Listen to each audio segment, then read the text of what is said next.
Kwame is a respected farmer and a devoted husband to Amina, with whom he shares a beautiful daughter, Zuri. Their village thrives on traditions where elders guide and protect the community. Life seems perfect, but beneath the surface, a storm is brewing. One day, Kwame meets Nia, a mysterious woman from the city. Unlike the village women, she is bold, captivating, and dangerously persuasive. She fills his mind with doubts about Amina's love and loyalty, making him question everything. In a moment of twisted passion, Nia dares him to prove his love for her by eliminating his wife and daughter. Kwame is torn between desire and duty. Guilt begins to consume him, manifesting in nightmares and visions. He visits the village elder, seeking wisdom, but the elder senses darkness looming over him and warns him about the consequences of betraying his family. Still, Kwame cannot resist Nia's pull. Under Nia's pressure, Kwame agrees to her plan. She gives him a poisonous herb from the city, convincing him that once Amina and Zuri are gone, they will be free. That night, Kwame prepares their meal, his hands shaking as he adds the deadly ingredient. Just as they are about to eat, a violent storm erupts, knocking over the food. The elder arrives unexpectedly, his presence heavy with unspoken knowledge. The elder demands the truth, and as the villagers gather, Kwame breaks down, revealing his dark intentions. But the elder has another revelation. Nia is not human. She is a vengeful spirit, a shadowy demon who preys on weak men, destroying families. The ancestors' spirits rise, exposing her true form. As the villagers watch in horror, Nia's body distorts into a monstrous shadow. The elders' chants grow louder, calling upon the spirits to pass judgment. Kwame collapses, writhing in pain as the weight of his betrayal consumes him. The villagers must decide his fate. Should he be exiled, or can he be redeemed? Amina, heartbroken yet merciful, pleads for his life. The elder agrees but sets a condition. Kwame must embark on a dangerous journey to seek forgiveness from the spirits. Alone, he enters the wilderness, facing wild beasts, hunger, and visions of his sins. Deep in the jungle, he meets a wise shaman who tests his resolve, offering him a final chance at redemption. In the end, Kwame learns the shocking truth. Nia was a test from the ancestors, a trial meant to reveal the darkness in his heart. He returns to the village, forever changed, dedicating his life to protecting others from falling into the same trap. His story becomes a warning, a tale of greed, loyalty, and the power of ancestral justice. Kwame first encountered Nia on one of his rare visits to the bustling town near his village. Unlike the women he had known all his life, Nia carried herself with an air of confidence that was both intoxicating and dangerous. She wore the finest clothes, her laughter was like music, and her eyes held secrets that lured him in. At first, their meetings were innocent, short conversations in the marketplace, stolen glances across the crowded streets. But Nia knew how to weave her web. She flattered Kwame, making him feel powerful and desired in a way he had never known. She spoke of the world beyond the village, of riches and pleasures he had never imagined. "You are a man meant for more than a simple life," she whispered one evening as they sat in the dim light of a tavern. "A woman like me needs a man who is not tied down by tradition." Kwame laughed uneasily, shaking his head. "I have a wife, Nia, a daughter. My life is already full." But Nia leaned in closer, her fingers tracing slow circles on the back of his hand. "Is it full?" she asked, her voice smooth as silk. "Or have you convinced yourself that it is enough?" The words planted a seed of doubt in Kwame's mind. Over the following weeks, Nia fed it carefully, dropping hints about Amina. She pointed out how distant she had seemed lately, how tired and distracted. She questioned if Zuri was truly his daughter, weaving false suspicions into his mind. "You work so hard, yet does she truly appreciate you?" Nia murmured one evening as they stood by the riverbank, away from the village eyes. A woman like Amina, left alone for days while you labour in the fields, who is to say she has been faithful? Kwame bristled at the suggestion, but the doubt had already taken root. He began watching Amina more closely, over-analysing her every move. He noticed when she whispered with other women, when she smiled too easily at the young men in the village. Each time Nia was there to twist his thoughts further. Then came the ultimate test. "If you love me, prove it," Nia said one night, her voice both sweet and venomous. "Remove them from your life. Start over with me. Be the man I know you can be." Kwame recoiled at her words, but deep inside, a dangerous curiosity stirred. What if she was right? What if Amina had betrayed him? What if his life could be more than what it was now?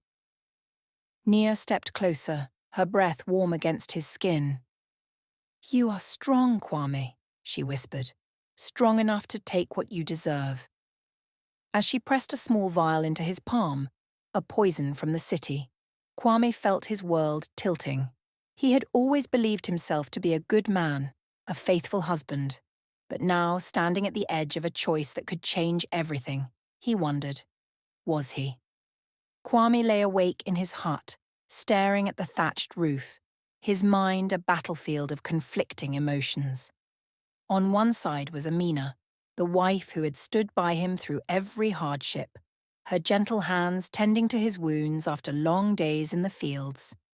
Their daughter, Zuri, whose laughter once filled his heart with joy, now seemed like a distant memory. On the other side was Nia, the woman who had ignited something in him: desire, ambition, the hunger for a life beyond the quiet rhythms of the village. He told himself he was still a good man. But if that were true, why did he still carry the small vial of poison Nia had given him? He had told himself he would throw it away, bury it in the earth, but each time he tried, something stopped him. That night, the nightmares began. He dreamt of Amina and Zuri standing in the middle of the village, their eyes hollow, their skin ashen. They reached for him, calling his name, but when he tried to touch them, their bodies crumbled into dust. Then he saw Nia, standing at the edge of the shadows, her smile widening unnaturally, her eyes glowing like embers. "You are mine now," she whispered.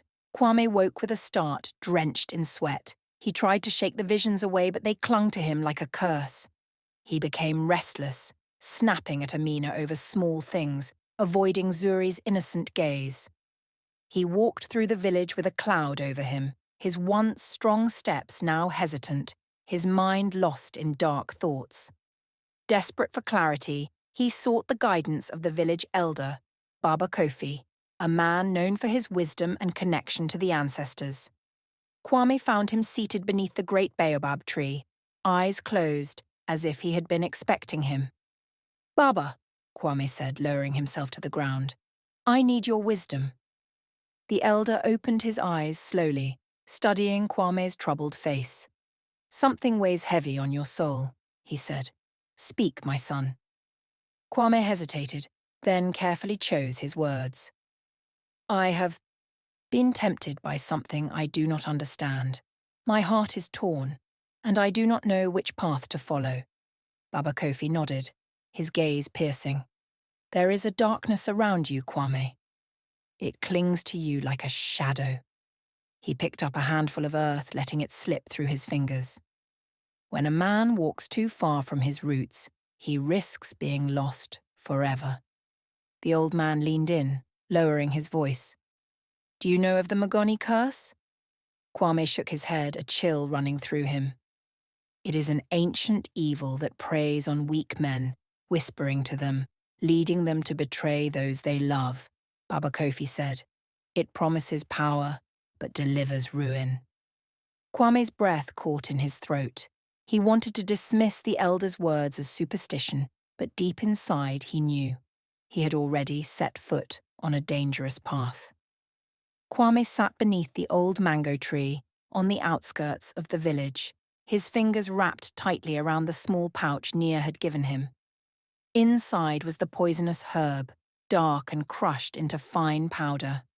A single pinch could end a life without a trace. The weight of it in his hands felt heavier than stone. Nia's words echoed in his mind. If you love me, prove it. For days she had been relentless, her once sweet whispers turning into sharp commands. She reminded him of his doubts, fed his anger, made him believe that Amina had betrayed him. She doesn't deserve your loyalty, Nia had said the night before. She is laughing at you, Kwame. You work like a fool while she waits for another man. Kwame wanted to resist. He wanted to throw the pouch into the river and never look back. But something in him, the shadow of doubt, the hunger for something more, kept him from letting go. That evening, as Amina prepared dinner, he sat silently, watching her every movement. Her hands worked swiftly, mixing spices, stirring the pot, humming a tune she had sung since they were young. The familiarity of it sent a pang of guilt through him. Could she really be unfaithful? Or had he allowed a stranger to poison his mind? Kwame, are you all right? Amina's voice broke through his thoughts. He forced a smile. Just tired from the fields. But Amina wasn't convinced. For weeks she had noticed the change in her husband, his distance, his coldness. The man who once held Zuri in his arms every evening now barely looked at her. He avoided conversations, disappeared for hours, and his eyes carried a darkness she had never seen before. That night, as Kwame sat outside, staring at the moon, Amina made a quiet decision. She would seek answers. Before dawn, she wrapped a shawl around herself and walked through the village toward the home of Mama Abena, the respected local healer. Mama Abena had lived for nearly a century, her wisdom passed down from generations of women who understood the unseen forces that shaped life. When Amina arrived, the old woman was already waiting, seated by a small fire. She gestured for Amina to sit. You have come because your heart is heavy, Mama Abena said, her voice low and knowing. Tears welled in Amina's eyes. Something is wrong with Kwame. He is not himself. His heart feels distant, cold. The old woman studied her for a long moment before speaking. Darkness is near him, she finally said. He walks with a spirit that does not belong to this village. Amina shivered. What do I do? Mama Abena reached into a wooden bowl and pulled out a bundle of dried leaves.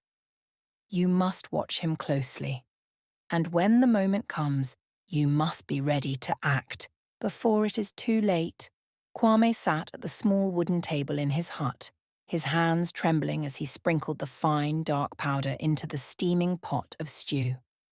His heart pounded so loudly he feared Amina might hear it. Zuri sat nearby, giggling as she played with a wooden doll, unaware that her father had just condemned her and her mother to death. Amina ladled the food into wooden bowls, her usual warm smile on her face. Kwame, you have been so quiet lately, she said, placing a bowl in front of him. You barely eat, barely sleep. Are you feeling unwell? Kwame forced a smile. Just tired. His throat felt dry and his stomach twisted into knots. Amina placed a bowl in front of Zuri and ruffled her hair. Come, my love. Eat. Zuri clapped her hands excitedly, reaching for the spoon. Kwame swallowed hard, gripping his own spoon so tightly his knuckles turned white. As Amina lifted her spoon to her lips, a sudden gust of wind howled through the hut, making the wooden walls creak. The air grew thick, suffocating, and an eerie stillness settled in the room. Then, without warning, a deafening crash of thunder shook the ground. The thatched roof above them shuddered, and a powerful gust of wind swept through the hut, knocking the bowls from the table. The poisoned stew spilled onto the ground, soaking into the dirt floor. Amina gasped, clutching Zuri protectively. What in the spirit's name? Kwame stared in shock, his pulse hammering. It was as if something unseen had intervened, stopping him at the final moment. Then the door creaked open. In the doorway stood Baba Kofi, the village elder, his weathered face lined with deep wisdom and an unsettling knowingness. His dark eyes locked onto Kwame's, and in that moment, Kwame knew. The elder knew everything. Amina, still shaken, rose to her feet. "Baba, what brings you here at this hour?" Baba Kofi stepped inside, his staff tapping against the wooden floor. He did not answer Amina. His gaze remained fixed on Kwame, as if searching his soul. The hut felt impossibly small, the walls pressing in. "Kwame," the elder finally spoke, his voice as heavy as the storm outside. "What have you done?" Kwame's breath caught in his throat. His mind screamed for him to deny it, to make an excuse. But the weight of his guilt pressed down on him like a stone, his hands still trembling clenched into fists. Zuri, sensing the tension, buried her face into Amina's side. The room was thick with silence, save for the distant rumble of thunder. Baba Kofi took another step forward. "The ancestors have spoken tonight. They have saved the innocent, but they will not save the guilty." Kwame felt the world around him start to crumble. He had crossed a line, and now there was no turning back. Kwame's body stiffened under Baba Kofi's piercing gaze. The elder's words echoed in the silent hut, carrying the weight of unseen forces. The storm outside raged on, the wind howling like restless spirits. Amina clutched Zuri tightly, her eyes darting between Kwame and the elder. "What does he mean, Kwame?" she asked, her voice barely above a whisper. Kwame opened his mouth to deny everything, to claim innocence, but the words wouldn't come. His throat felt dry, his chest heavy with a burden too great to bear. He had almost killed them, his wife, his daughter. And for what? A woman who had slithered into his life like a shadow. Baba Kofi struck the ground with his staff, the sound reverberating like a drumbeat. "Speak, Kwame," he commanded. "Confess before the ancestors take judgment into their own hands." Kwame's knees buckled, and he fell to the ground. I was going to do it," he stammered. "I was going to poison them." Amina gasped, stumbling back as if struck. Zuri whimpered, burying her face in her mother's cloth. The betrayal in Amina's eyes was more painful than any punishment the village could give. Baba Kofi closed his eyes, exhaling deeply. And why would a man destroy his own blood? Kwame's lips trembled. Because of her. Because of Nia.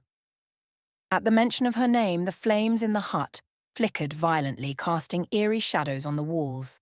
The air grew colder. Baba Kofi's expression darkened. "Nia is no woman, Kwame," he said. "She is a Magoni spirit, a cursed being who preys on weak men, leading them to destroy their own families. She has roamed for centuries, whispering poison into the ears of fools." Kwame's eyes widened in horror. "No, that's not possible. She was real. I touched her. I spoke to her." Baba Kofi stepped forward, his voice turning into a rhythmic chant in the ancient tongue of their ancestors. The very air inside the hut seemed to shift. The fire dimmed, and the shadows twisted unnaturally. Then, a whisper. A breathy, unnatural laugh filled the room. Amina screamed as Nia materialized, emerging from the shadows like smoke. She no longer wore the guise of a beautiful woman. Her eyes glowed red, her skin stretched unnaturally over sharp bones, her smile grotesquely wide. "You disappoint me, Kwame," she purred, her voice layered with echoes. "You are so close to proving yourself." Kwame scrambled back, his heart hammering. "What are you?" he choked out. Baba Kofi's chanting grew louder, the words pulsing with power. "The ancestors see you, demon," he declared. "Your time here is over." Nia let out a blood-curdling scream as the hut shook violently. The shadows around her twisted and pulled, as if unseen hands were dragging her away. "Kwame," she hissed, her voice fading. "You are always weak." With a final shriek, Nia was gone. The hut fell silent. But the truth remained. Kwame had let the darkness in. And now he would face its judgment. A deafening silence followed Nia's disappearance, but the air remained heavy, charged with something ancient and powerful. The flames in the hut flickered erratically, casting long, shifting shadows across the walls. Then, without warning, a gust of wind not of this world tore through the room, snuffing out the fire completely. Amina clutched Zuri tightly as Baba Kofi raised his staff, his voice echoing through the darkness. The ancestors have spoken. The betrayer must face their judgment. Kwame's breath came in ragged gasps. His body felt as though it was being weighed down by unseen hands. Then, a presence. A low, guttural whisper filled the hut, coming from nowhere and everywhere at once. The very ground beneath them trembled as ghostly figures materialized from the swirling dust. The spirits of the ancestors had arrived. Their forms were indistinct, their faces shrouded in mist, but their eyes, glowing orbs of fire, bore into Kwame, stripping him bare of all defences. His knees buckled and he collapsed, his forehead pressing into the cold earth. "Mercy," he gasped. "Please have mercy." A deep, disembodied voice, one that belonged to no living being, rippled through the hut. "You have brought darkness into your home, Kwame. You have allowed evil to take root in your heart. You would have murdered your own blood." Kwame let out a strangled sob. "She deceived me. She twisted my mind." The spirit's whispers swirled like a storm, their voices overlapping. "A man's heart must be strong. A man's spirit must not falter. You have failed." Suddenly, a searing pain tore through Kwame's chest. He clutched at his heart, his body convulsing violently. He felt as if his very soul was being ripped apart, pulled in different directions by forces beyond his comprehension. The villagers, drawn by the supernatural disturbance, had gathered outside. They gasped in horror as they saw Kwame writhing in the dirt, his screams piercing the night. Some whispered prayers, others turned away in fear. Baba Kofi remained unmoved, his gaze fixed on the scene before him. "The ancestors do not punish without purpose," he said. "Their judgment is not death, but suffering. For his betrayal, Kwame will bear a curse until his spirit is cleansed." The spirit's glow pulsed one final time before the wind ceased, and the hut fell into a haunted stillness. Kwame lay motionless on the ground, his body drenched in sweat, his breath shallow. The weight of the ancestors' judgment had settled upon him. Amina stared at him, tears streaming down her face. "Is there no redemption for him?" she whispered. Baba Kofi's eyes softened. "Only if he walks the path of atonement." Kwame awoke to the murmurs of the gathered villagers. His body ached as if he had been crushed under the weight of a mountain. The spirits had left him alive, but he was no longer the man he had been before. The villagers murmured amongst themselves. Kwame, once a respected man, had fallen to darkness. And now the real punishment would begin, the long road to reclaiming his soul. Kwame awoke to the murmurs of the gathered villagers. His body ached as if he had been crushed under the weight of a mountain. The spirits had left him alive, but he was no longer the man he had been before. Baba Kofi stood before him, his expression unreadable. "Kwame, the ancestors have spoken. Your soul teeters on the edge of destruction. You have two paths, atonement or exile." Gasps rippled through the crowd. Exile meant wandering the wilderness alone, cursed and forsaken, doomed to either perish or live as an outcast. But atonement, that path was no easier. Kwame lifted his head, his eyes hollow. He had nearly destroyed his own family, poisoned by greed and temptation. Could he ever be forgiven? Amina stepped forward, Zuri clinging to her side. Tears glistened in her eyes, but she stood tall. "I do not know if I can ever love him again," she admitted, her voice trembling. "But I know that the man I married was not the one who tried to kill me. That man is still in there, somewhere." She turned to Baba Kofi, her voice pleading. "Please do not cast him away. Give him a chance to make things right." The elder studied her carefully before nodding. "Very well." He turned to Kwame, his gaze piercing. "If you truly seek redemption, you must confront your demons, not just in spirit, but in flesh." A hush fell over the village as Baba Kofi's pointed toward the distant cursed forest, a place whispered about in fear. You will journey to the ruins of the forgotten shrine where the ancestors' judgment will be completed. There, you must face the darkness within yourself. If you return cleansed, you may reclaim your place among us. If you fail, he let the words hang in the air. Everyone knew what failure meant. Kwame swallowed hard. The cursed forest was said to be haunted by lost souls and spirits, twisted by vengeance. Few who entered ever returned. But he had no other choice. He had allowed darkness to consume him, and now he had to walk through it to find the light. With great effort he stood, his legs trembling. "I will go," he said, his voice hoarse.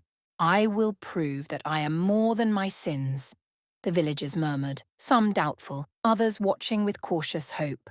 Amina turned away, unable to meet his eyes. Baba Kofi nodded solemnly. "Then may the ancestors guide you." Kwame glanced at Zuri, who watched him with innocent confusion. He had nearly taken everything from her. He had nearly become a monster. As he stepped forward, leaving the village behind, he knew one thing. This journey would determine whether he was truly redeemable, or if he was already doomed. Kwame stepped into the cursed forest, the air thick with the scent of damp earth and decay. The towering trees twisted unnaturally, their branches like skeletal fingers reaching for him.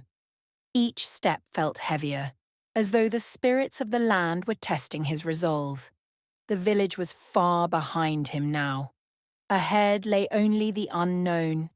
He walked cautiously, gripping his spear tightly. The whispers of unseen spirits rustled through the leaves, sending chills down his spine. Then, a low growl. His body tensed as glowing eyes emerged from the darkness. A massive black panther, its body unnaturally large, slinked into view. Its eyes burned red, and its shadow stretched unnaturally, swallowing the moonlight. The beast was no ordinary animal.